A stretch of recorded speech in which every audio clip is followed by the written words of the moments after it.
All right, we are live. Good morning, everyone. How's everybody doing today? Grateful to be here. Grateful to have the opportunity to share some thoughts. Really, really appreciate you all today. It's Tuesday. Feels like Monday.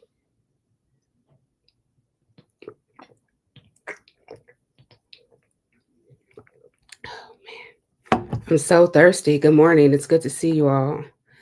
Live now on Instagram, YouTube, and Facebook. So happy Tuesday. How's everybody doing this morning? I'm sure there's a lot going on.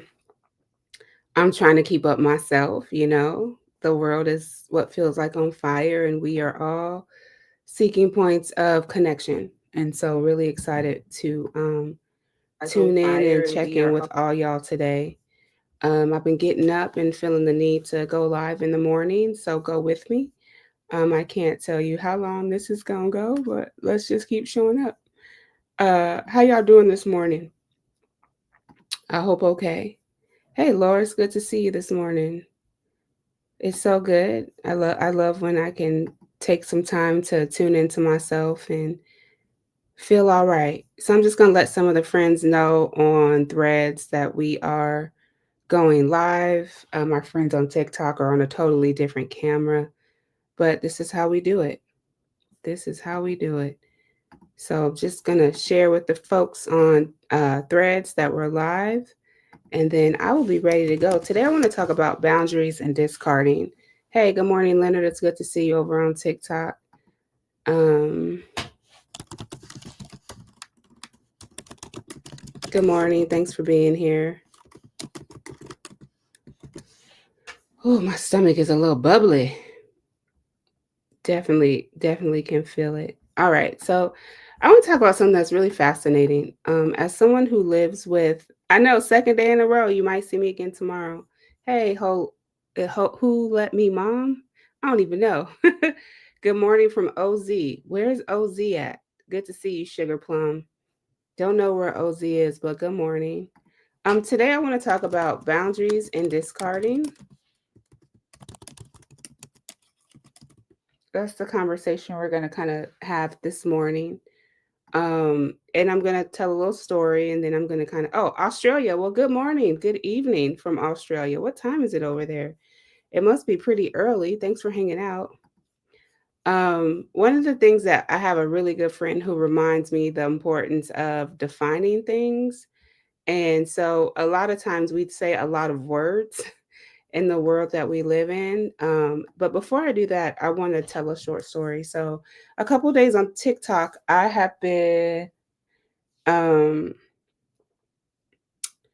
I had made this post about specifically white women and how they discard folks. Well, I didn't finish my thought because brain fog kicked in, but I was literally talking about white women on a liberation journey and how when there's discomfort or dis-ease, they tend to discard, and they discard in the name of boundaries.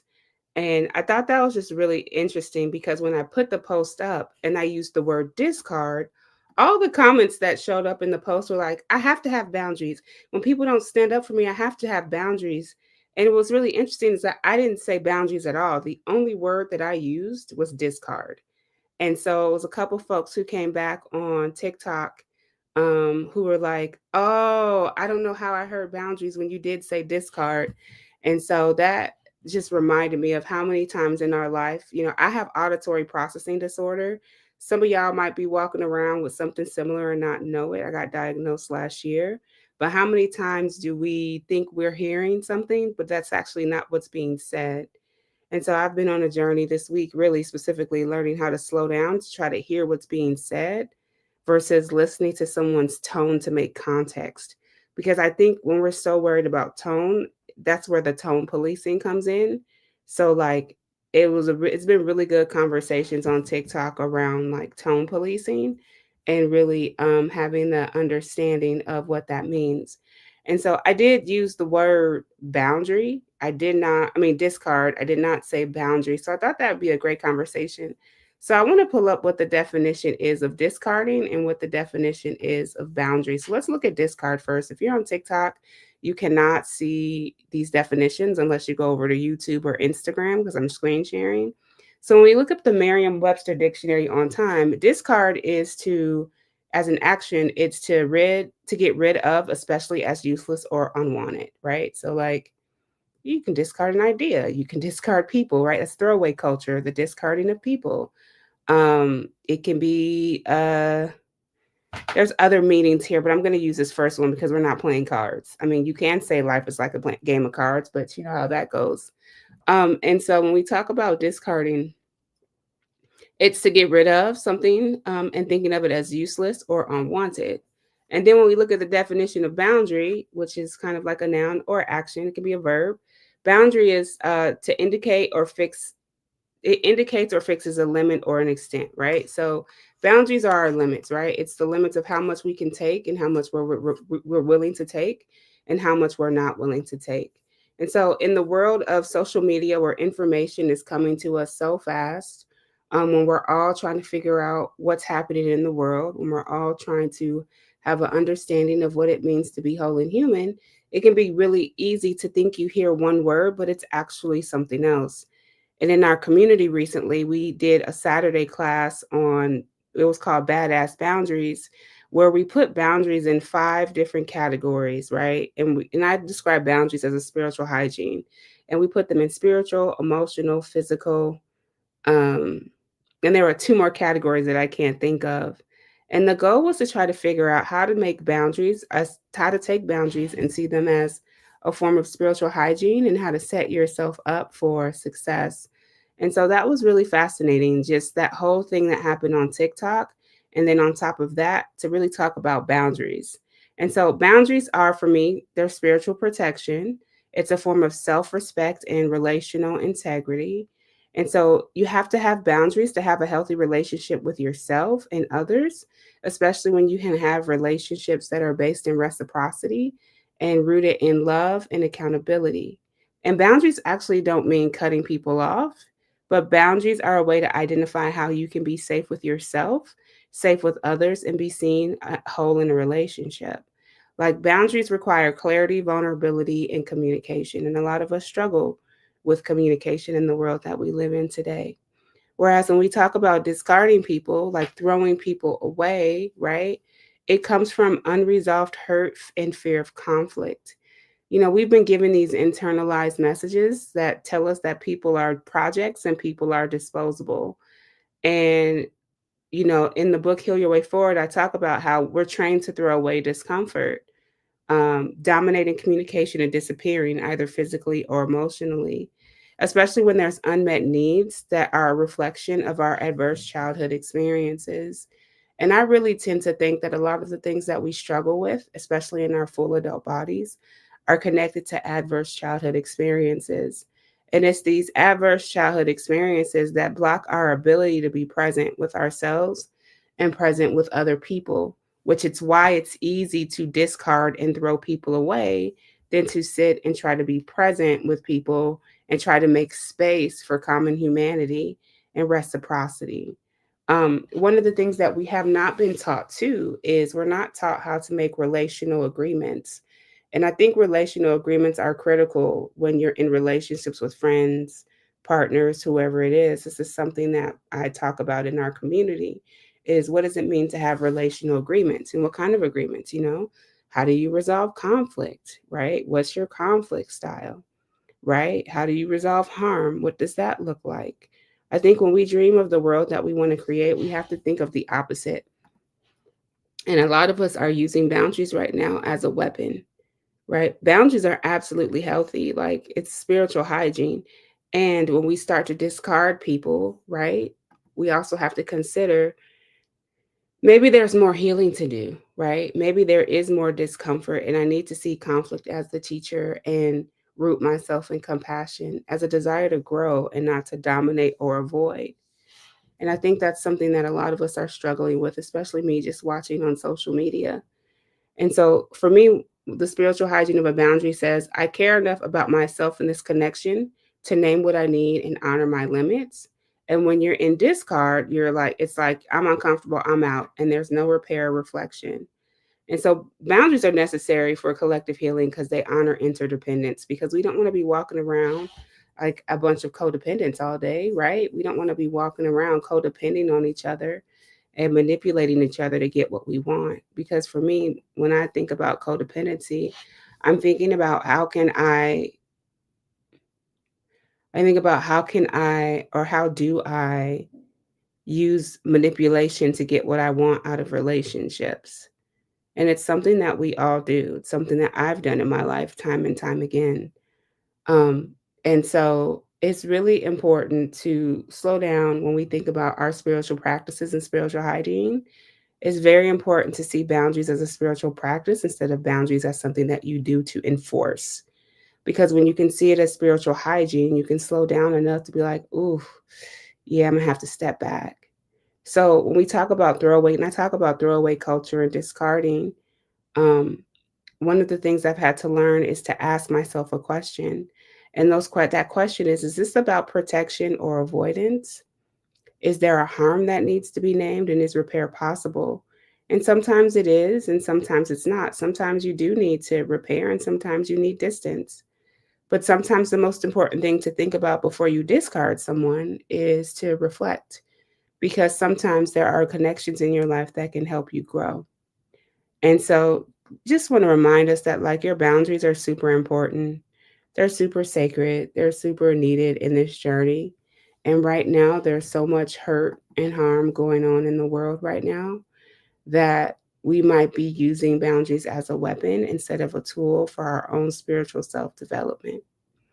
Because that's all we have at this point, right? Is figuring out how we can practice spiritual self development and what that means on our journey. And maybe you don't see life as a spiritual practice, but I'm telling you, I'm on this really deep, I'm in a deep healing right now, in a deep transformational journey. And I have to see life as a spiritual practice, because if I don't see life that way, I will keep showing up and causing harm to myself and other people. And a lot of people, when you hear the word spiritual, you might put it in the context of a tradition, a religion, Christianity.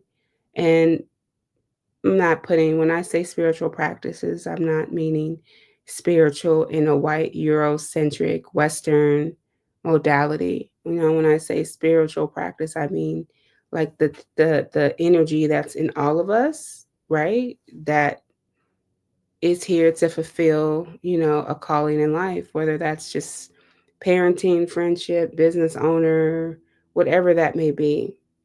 And so I just thought I would kind of bring that up because I've been watching now for weeks people discarding each other, throwing each other away, not making space for common humanity, not making space for compassion and empathy.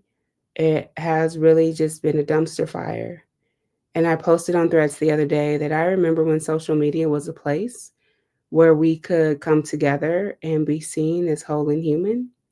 And now it would seem like social media is a place where we are kind of emotionally dysregulated and taking everything out on each other. And if this is only the first 5 to 6 months of this administration, and this is how we are with each other, I fear that things will get potentially worse than they will better. And so I just thought I'd share those thoughts with you all today. And I am slowly getting over I've had an infection for a couple of weeks, so I haven't been as active as I've wanted to. But slowly getting over this infection and slowly finding ways to be online and be grounded and look at the possibilities of life. So, with that being said, I really hope that all of you have a really great Tuesday. And before I go, though, I do want to ask, does anybody have any questions or aha moments or things to share since I've been live? Because I would love to check in and see how you all are doing, and just see if you all have anything you want to share. Um, for those of you who are on TikTok, I'm also live on YouTube, Instagram, and Facebook. So you said, Laura, yesterday that you blocked a woman in your work life that you've liked, but she's caused a lot of drama problems by it, and you're seeing it differently from what I'm saying. Um, Laura, that is really good that your experience is different than the words that I'm speaking. Um, my question to you, my only question to you, Laura, in all this is, oh, I didn't mean to do that. Have you been direct with a person about their behavior before you cut them off? Um, have you, and this is something that we practice in our direct, compassionate communication. Prior to blocking this person, did were you able to be direct with them about their behaviors? Because if someone's causing problems and they don't know that they're causing problems, um, I guess they're going to perpetuate it. So if you're someone who's experiencing someone who's not in a healthy dynamic and you have not been direct about the experience and you just block them, where does that leave and or make space for them to have a deeper understanding? Because I could imagine being blocked off from someone, Laura, and then being like, well, what happened? What did I do? And literally, this person can be so not in their consciousness that they don't know what they've done. So you were not direct, you just blocked them. So that's the other thing. I wouldn't say it's discarding. I know you have a boundary around drama, it sounds like, Laura. So I'm talking to Laura on Instagram for those of you on TikTok.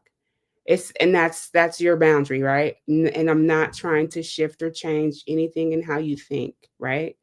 But that person could probably just be like, oh, what just happened? Right? If we can't be direct with people, right? When they cause harm and we're just blocking people, they're going to keep causing harm, right? And I'm not saying it's your responsibility to hold that person accountable either, but I want you to sit on that, Laura, and just kind of think about that. I wasn't direct, I just blocked them because I'm tired of their drama and their problems at work and it's exhausting. Well, after you take a little bit of a break, I'm curious what would happen if you could then be direct. Like, um, and maybe for you, it's a work environment. Maybe you don't feel comfortable being direct without a supervisor present. I'm not sure. But knowing what I know now, if I was in a work environment, because I'm no longer in a work environment, if I had a problem with someone and all the work I've been doing with myself, I would literally be like, hey, you know what? Um, I am not feeling this dynamic. I'm observing. I would mention my observations. Um, and then I would invite them to a direct conversation because I would want to also make space to hear what they have to say too, right? But if you want to grow, direct, compassionate communication is what we use, not just nonviolent communication, because it's direct, it's clear, it's compassionate, and it makes space for the person to also say how they feel. It makes space for the person to also share their perspective as well. And so just something to think about it. And I wouldn't talk to her right away. I don't know if we have it on our website, but Laura, if you go to checkyourprivilege.co, we might have some direct compassionate communication resources on the website. If you don't see it, let me know. Um, and you can let us know at info@checkyourprivilege.co. And I'm happy to share a couple of things that have worked for our community and something that we practice in our group at least once a week. We're doing direct compassionate communication. And we're actually having an open practice on this Friday and on Sunday. So stay tuned to the platform and you can come and practice with us. Our open for all sessions are pay what you can starting at $1. And you'll get a chance to practice direct compassionate communication if you're interested. And it'll help you, maybe even give you some kind of ideas of how to actually talk to the person. Um, Another question that just came through is to touch on how boundaries and discard are influenced by privilege. How boundaries and discard are influenced by privilege. Wow, that is a really good question. Oh shit. I mean, if we were to even go deeper, we could talk about how boundaries and discard are influenced by systems of oppression, right? Like how is that, right? So, it seems to me that people with more boundaries, people with more privilege, whether an intersectional privilege, people with more intersectional privilege may feel more entitled to set boundaries without explanation and or holding space for someone else. And I think sometimes people with more privilege, whether it's social, economical, race, or gender, like their privilege becomes walls to protect their comfort, if that makes sense. And so as I'm thinking about this, I'm thinking about like a white person on a liberation journey might be in a hard conversation and like saying, this is too much for me. I can't talk about this right now without remembering that Black folks can't opt out of racism every day. I hope that's an example of how like boundaries and discard are influenced by privilege. Um, and then privilege often is like the gas to discarding. So sometimes people, when they want to get what they want, they'll label it as uncomfortable, conflict, toxic, um, and they need to take care of themselves. And sometimes, like self care, is can actually be avoidance. And then sometimes protecting one's peace from the space of privilege can be a form of abandonment of other people. And so when I talk like in Heal Your Way Forward, I said we're trained by the systems of domination to throw people away when they're no longer useful, and it mirrors capitalism. So we discard people in the same way we discard things. And so when you're from the looking at this from the lens of privilege, um, when it gets uncomfortable and we start putting all these labels on everything, toxic, drama, I gotta protect my peace. Like it's almost a form of disregarding someone else's humanity, especially if you're in spaces where they center repair and repair is possible, and you choose like not to repair because of your own comfort. And we live in a very punitive carceral culture, so repair is not practiced often. Um, And so, yeah, I hope that answered your questions because the less privilege that you have, well, not necessarily, but in some aspects, the less privilege that you have, your ability to set boundaries are limited or disrespected. And sometimes your boundaries are looked at as you're angry, you're aggressive, you're too much. And so, yeah, that's kind of how we look at and think about boundaries and discard are influenced by privilege. I hope that was a helpful explanation for you, and I hope that that answered your question. Um, any other questions before I log out? And for those of you who are logging in, um, I've been just talking about boundaries and discard. Tomorrow, I'm going to talk about judgments and evaluations. Just all the things that I notice when I do social listening. For those of you who are like, what's social listening? Social listening is a practice where you literally socially listen to what's happening in the environment around you. Social listening is the practice of, okay, what's going on online? And you're not reading to participate in the conversation. You're just reading to be like inform yourself, right? It's like being a detective. And so when we're really quiet on the Check Your Privilege platform, we're either on a social media detox because we do that, or we're social listening. We do social media detoxes because we want to make sure that we are not getting caught up in what everybody else is doing or saying. And we want to make sure that we are speaking from ourself and not just the collective what righteous anger, right? So we'll do like a 5 day, 7 day detox and we'll step back for a little bit. And while we're stepping back, we're actually also doing some social listening. And so you can do social listening on your journey as well. You can do it by like, just listen to like look and listen to see what creators are talking about. Look and listen to what people that you are in community are talking about. Listen to if you go to church, your pastors, watch the news, and allow yourself to come to a conclusion by what you're noticing. So, social listening is a noticing practice, and it's a practice where you get to decide how you want to engage. It's a practice where you are also able to see if you want to participate in certain conversations. It's really just a practice of slowing down and learning how to respond versus how to react. So, uh, I shared about the the boundaries. Um, and so I am gonna keep doing my social listening and taking care of myself. I can tell my stomach is not participating with me today, and that's okay. But I really truly hope that all of you who are watching this have a beautiful day. I'm thankful to have been able to go live with you for a few minutes. You are always welcome to shoot a Venmo to Maisha T. Hill. If anything was beneficial to you, you are also welcome to sign up to become a member of our community. Our membership is going to be closing in July. So if you want to jump in now. Um, you're just welcome. I'm really grateful to have been able to be present with each and every one of you this morning. Um, I truly hope that there was something that was said that spoke to you. And if not, come back tomorrow when we'll talk about judgments and evaluations. I appreciate you and I hope you all have a great rest of your day. Peace.